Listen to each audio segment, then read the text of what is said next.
Hey everybody, it's Nostalgic. It's good to be finally making a video for all of you guys. And for those of you who are just now finding me on YouTube and haven't seen my other content, welcome.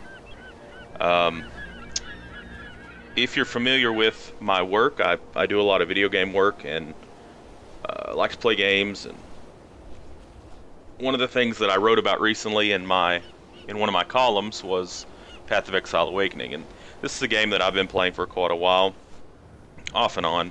Um, I really like the game. I like its complexity, but something that a lot of my friends and followers have told me is that its complexity is kind of off-putting at first, and I agree. The first time that I tried to play this game, actually, I ended up quitting because I hit a brick wall. Um, so I've had a few people ask me for like a tutorial, and frankly, the game is so deep that a tutorial would take much longer than just what one video would allow. So I thought that maybe I would start by introducing you guys to maybe just how to find good loot. Now this isn't intended to be any kind of a comprehensive be-all end-all for all loot, but instead this is maybe just something that a new player could use when they start playing the game to help them get their feet under them, so that they don't feel like when they're running around they're just leaving behind things that might be worth money, or that they're not constantly having to make trips to town and wasting their time on getting things that just don't seem that good. So anyways, I'm gonna have an accompanying blog post that's going to go with this. So the blog post itself is probably going to be a little bit more in depth, and if you want to check that out, there'll be a link to that in the details for this video. But anyways, so as you can see here, this is my character, or one of my characters. I've got a bag full of items here, and I'm just going to show you a few different things relating to looting and items within PoE, and hopefully it helps you out. So PoE, one of the things first and foremost that distinguishes it from other action RPGs is currency. In other games, most of the time you will find a combination of both items and some sort of money, be it gold or gil or something like that. In Path of Exile, there is no such thing as money. Instead, you have what's called currency items, and there are 24 different currency items within the game currently. I have in my bag here, I think I counted up 22. I'm missing 2 of the other kinds of currency I don't have at the moment because I think I sold them or got rid of them or something, but just going to kind of show you the different currency here. Roughly, it's kind of from least rare to most rare. We have a Scroll of Wisdom, which is very common, but useful. Use it to identify items. I'm not going to in this video go over every single piece of currency and what you do with it, because that would be a video just in and of itself. But I will just show you the different ones, and I'll show you kind of what they look like on the ground. This is Scroll of Wisdom, Armor Scrap, Transmutation Orb, Augmentation Orb, Alteration Orb, Chromatic, Jewelers, Chance, Glass Blower's Bauble. Now you can see here, this is not what it would normally look like in the base game. I'm actually running a loot filter. That is something that they added in with the expansion. I highly recommend it for new players. I'll put a link in the details, and it's very easy to get set up. And basically what it does is it kind of helps you when something drops. It will do extra things, such as this one. You see how it's highlighted the name with a gold outline? That's to call your attention to it and show you that this is something that's definitely worth picking up. Fusing, alchemy. Now if you notice, you can hear a sound every time they hit the ground, and that plays, whether it comes out of your bag or off a monster. Scouring, chisel, veil orb, chaos orb, regret, blessed orb, Now you see also as you get more expensive, the sound changes. It gets louder, it gets deeper. Gem Cutter's Prism, Exalted Orb. Now you can see these are highlighted with white. Again, that's not normally how it is in the client, in the actual game, but in this loot filter, they've got it highlighted white to show that it's very rare.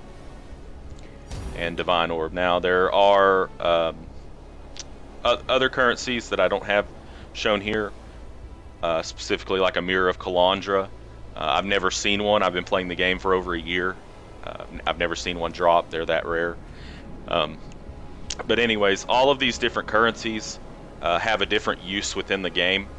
And the thing that makes PoE very special is you kind of have to juggle using this to better items that you already have versus hoarding them to trade to other people for items.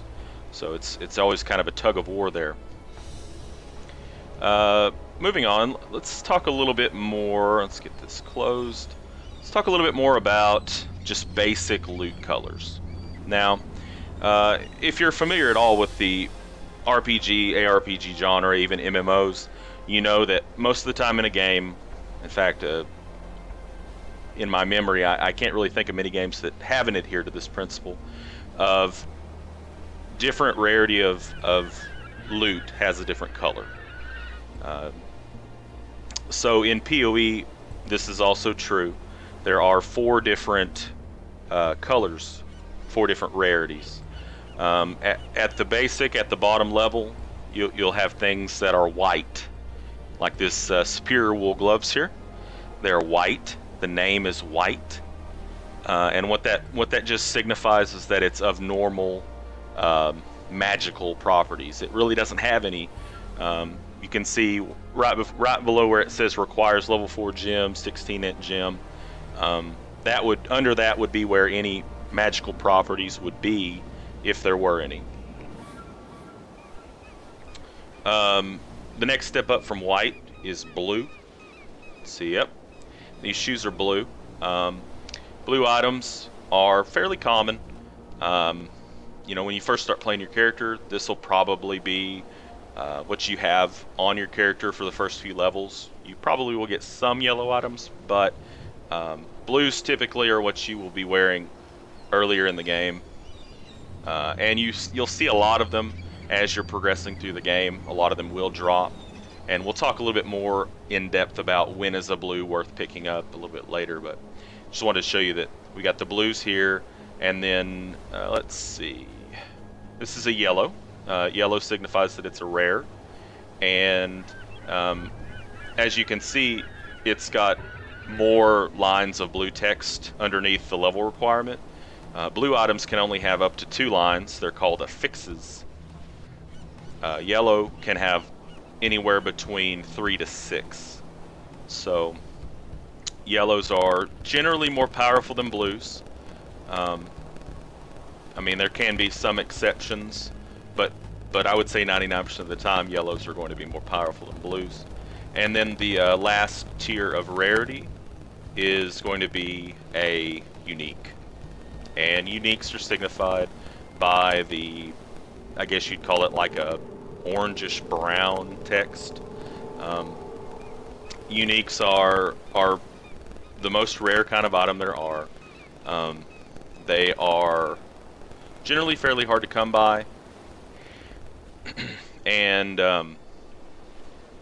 they are usually worth using.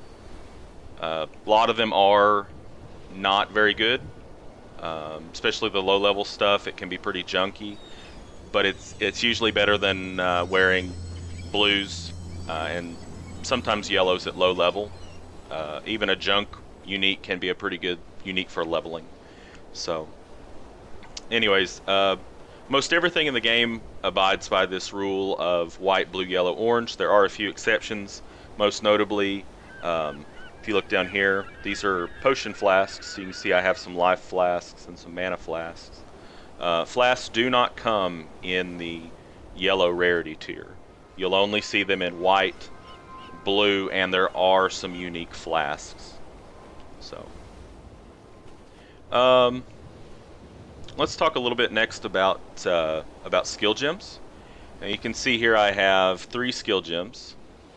I've got a flame totem, a blood rage, and a frost wall. Now, skill gems are important because these are what you put into your items with sockets to actually be able to use the ability listed on that gem. PoE is unique in that when you pick a class, you're not locked into a certain set of skills. If you pick a witch, you're not locked into being a caster. If you pick a marauder, which is, think about like a barbarian, you're not locked into being a melee. You can be a caster. You could be a ranged character. So there's a lot of freedom there. Gems come in 3 different colors. You can see this flame totem is a red gem, and it being a red gem, what that signifies is that it's primarily going to be a strength-based skill. So that means as this gem levels up, and if you look towards the top, you can see that this is level 1.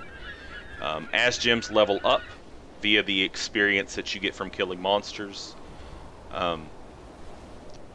they require higher stats. So, you know, at this point, this flame totem's level 1. The only thing it requires is level 4. So if I was level 4, I could equip this, which I am level 4, so I can equip it. And if I slide it into this red slot, you can see it popped up right down here on my W key. And now I can use this flame totem. So red gems are strength-based, green gems are dexterity-based, and blue gems are intellect-based. Now some gems do use a combination of skills, or of stats, I'm sorry. For instance, if you level this flame totem enough, eventually it's going to start requiring intellect as well to level it. Not as much as strength, therefore it still keeps its red color. There are multiple kinds of gems. I'm not really going to dig into that in this video. Maybe some other time. But just know that, you know, some gems, they let you cast a spell. Some gems you use for other things, such as making the spell that you cast stronger or do different things. Now, skill gems like these, Flame Totem, Blood Rage, and Frostwall, they don't have item rarity. They won't come in, say, like a magic level or a unique level. Instead, what they have is quality, and that's how you can get like a better version of it. Is to find one of these gems that has a quality percentage on it. And there is another kind of gem that they added into the game with the expansion, and it's called a skill tree gem. And if I open up my skill tree here, you can see right up here, jewel socket. Actually, I guess they're called jewels. What you have to do is you have to spend the point to unlock this slot, and then you can slide a special kind of jewel in here. And they do a lot of different things. Most of them, from what I've seen, they seem to be kind of not very good, but they are very new. And I'm sure that some of the jewels, that people are kind of poo-pooing right now might end up being pretty good. And there are actually some jewels that are already very good and people are already using them. So as with anything, it's very new. I'm sure it'll see more use as we play through the expansion a little bit more. So before we talk about actually what to pick up off the ground, aside from, well, we did talk about currency, I want to talk a little bit about sockets. Now, I've already kind of mentioned here with sockets that this is where you put your skill gems. Now you can see this is a red socket, so I can put a red gem in there. If I try to put a green gem in there, it won't work. The color on your socket must match the color on the gem. Now, sockets can be found on most items that you can wear, with the exception of amulets and belts, which this character doesn't have a belt. Those in the current state of the game, those item slots do not have any items that allow for sockets. However, all of the other item slots can and will have sockets. Different item types allow for a different number of sockets. You can see here I have this chest, this tabula rasa unique, which allows for 6 sockets. Chests can have a maximum of 6 sockets. A two-handed weapon can have a maximum of 6 sockets. Gloves, helm, boots can only have a maximum of 4 sockets. Ring can have 1. And then if you're using a one-handed weapon and a shield, you can have 3 in those slots. Sockets can be very important. Just having a chest with 1 socket versus having a chest with 6 sockets that are linked is a huge amount of difference in value. Now you can see here with this tabula rasa, it doesn't have a color, it's white. What that signifies is it's a special kind of socket known as a prismatic. And in a prismatic socket, any color will fit. Any color. Which can be pretty nice. Thing is, prismatic sockets are usually pretty hard to find. They usually come through tinkering with items through crafting, or on certain unique items, like this tabula. Now let's talk a little bit about what to actually loot off the ground. You know, as you're running around, you're killing monsters, items are just going to be spewing everywhere. And it can be really, really confusing because there's tons of stuff. This space isn't really that big, so if you're trying to loot everything, you're going to be going back to town way too much, which means you're either going to be running and wasting time, or you're going to be burning up portal scrolls. So, let's start with white gear, like these gloves.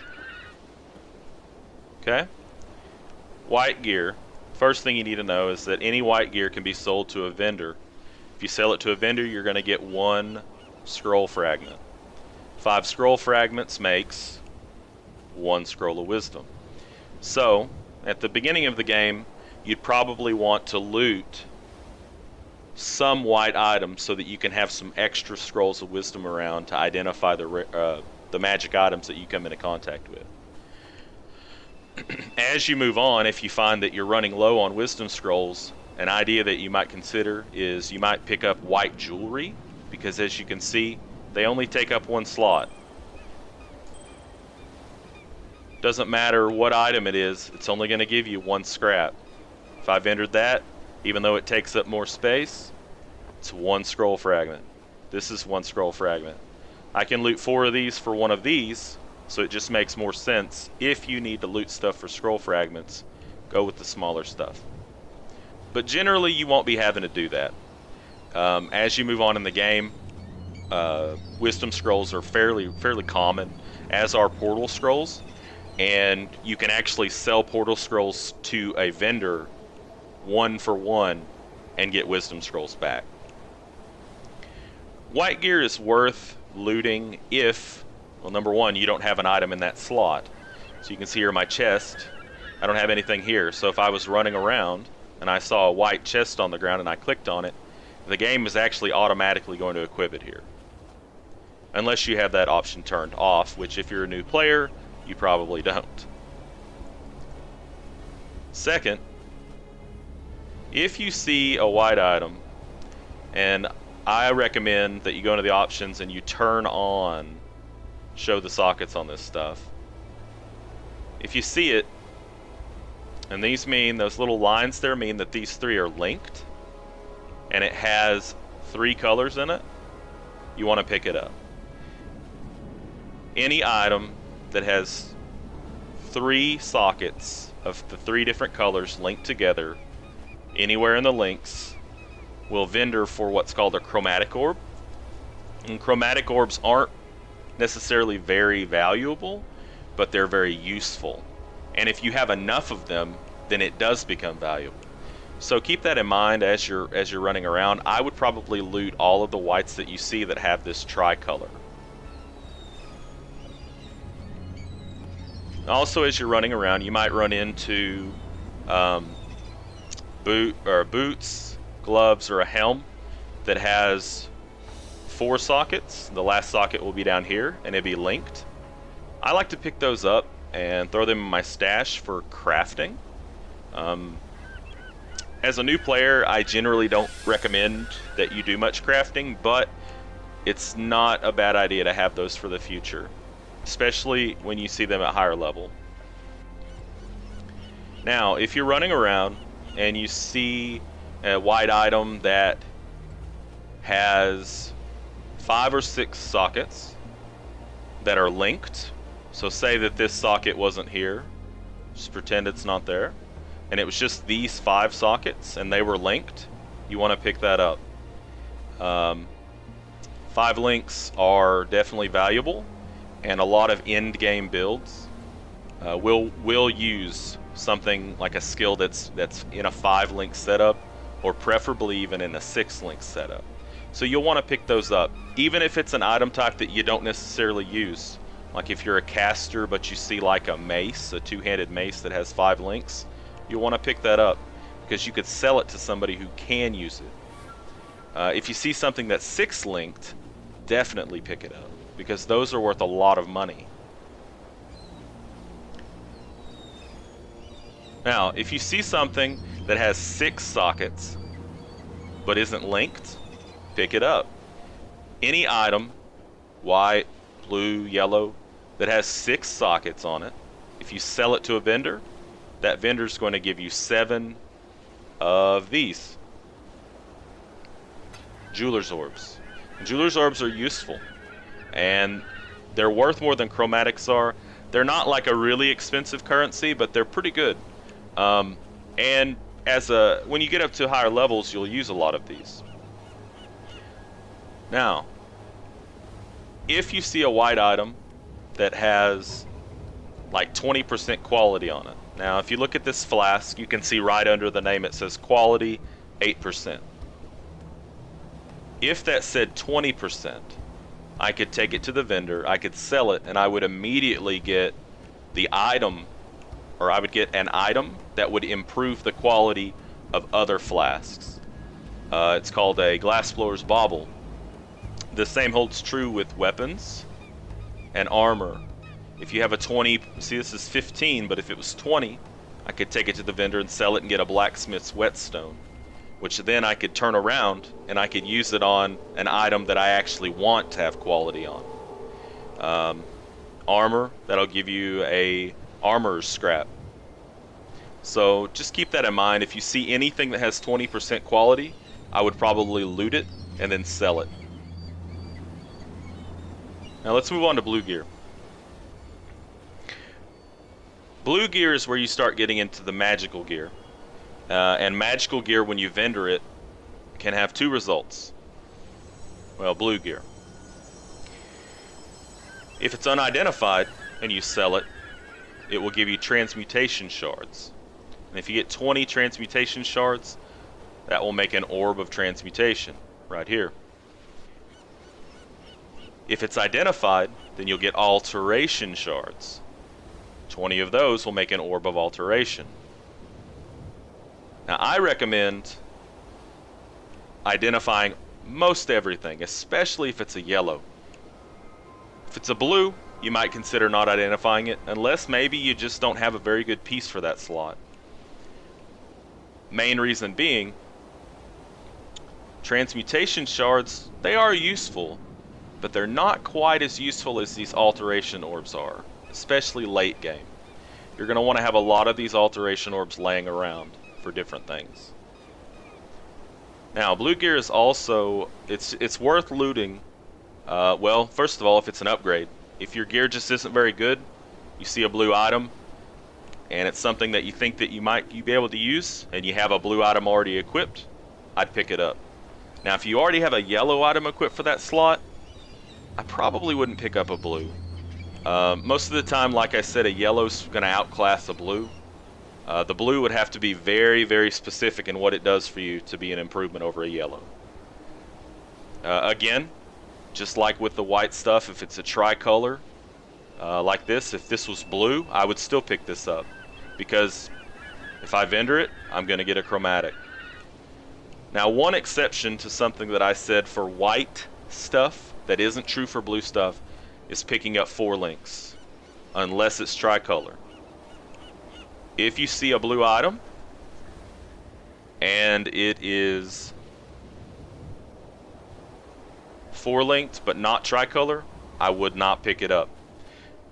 Generally just because it costs more to craft blue items into something good than it does white items. If you see a blue item that has 5 or 6 links, pick it up. 6 sockets, pick it up. 20% quality, pick it up. So you're going to see here that there's a lot of commonality between what you should pick up in a white, a blue, and a yellow. You know, there's some sameness to it. Now with yellow gear, it's kind of the same rules. Generally though, with yellows, I loot all of them. And I identify pretty much all of them too. Because with an identified yellow, you can also get alchemy shards. Which if you get enough of those, they'll turn into an alchemy orb. Alchemy orbs are valuable. Not super valuable, but they are valuable and they are useful. So, it's always good to have some of those around. So if you're looking at yellow gear, it's the same rules with whites and blues. If it's an upgrade, loot it. Tricolor linked. 5 or 6 linked. 6 sockets. 20 quality. Now of course, the next tier up, uniques, you just loot all those. You're going to want to loot them all and identify them and then put them in your stash and find out what they're worth or use them.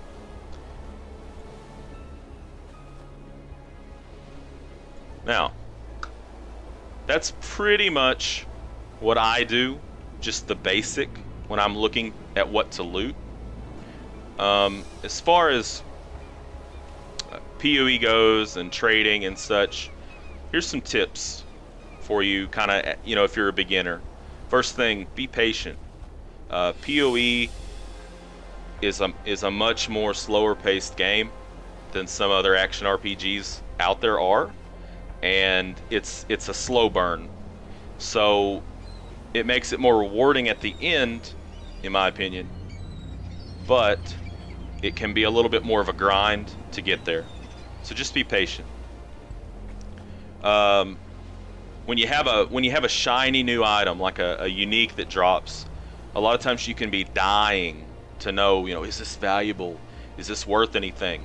And a lot of people, what the first thing that they do is they go to trade chat and they, you know, say price check this item, and immediately they get turned off because of the responses that they get in trade chat.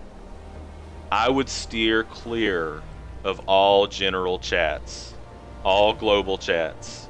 That means you want to steer clear of global and trade chat.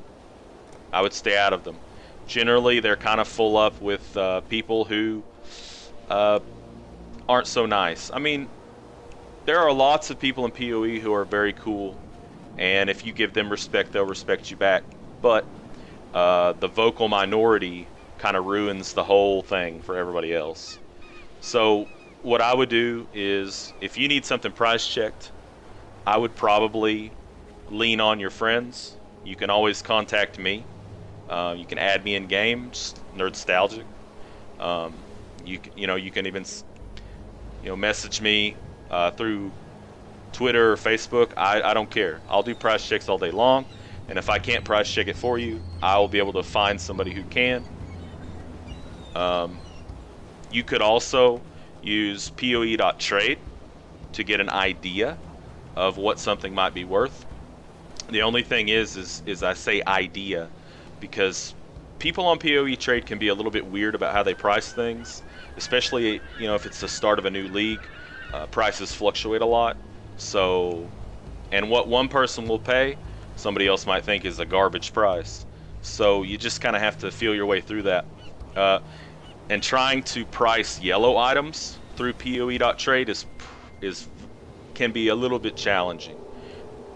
You can definitely use PoE trade to get a pretty good idea on unique pricing, but with yellows, because there's so much variation in the different stats on the items, it can be really hard. Now, lastly, as I mentioned earlier, there's plenty of people who are very, very eager to uh, interact with you in a negative way, to troll you, to harass you, to grief you. Some people will want to scam you. You know, if you did a price check in trade and it was a really good item, you're probably going to have people who are going to whisper you and say, that thing's crap. It's worth, like 2 chaos, and it might be something that's worth a lot more than that. But what they're trying to do is they're trying to scam you out of that item. You'll sell it to them, and then 5 minutes later, you're still in trade, and they're linking the item for an exalted orb. So just be aware of that. But when you do interact with other people, and you have a less than savory experience with them, take the high road. Be polite. If things turn sour, just excuse yourself from the conversation. Because in PoE, if you do a lot of trading, your reputation will definitely follow you around. And I would say most of all with PoE, just have fun and game on. I'll see you next time. Thanks for watching.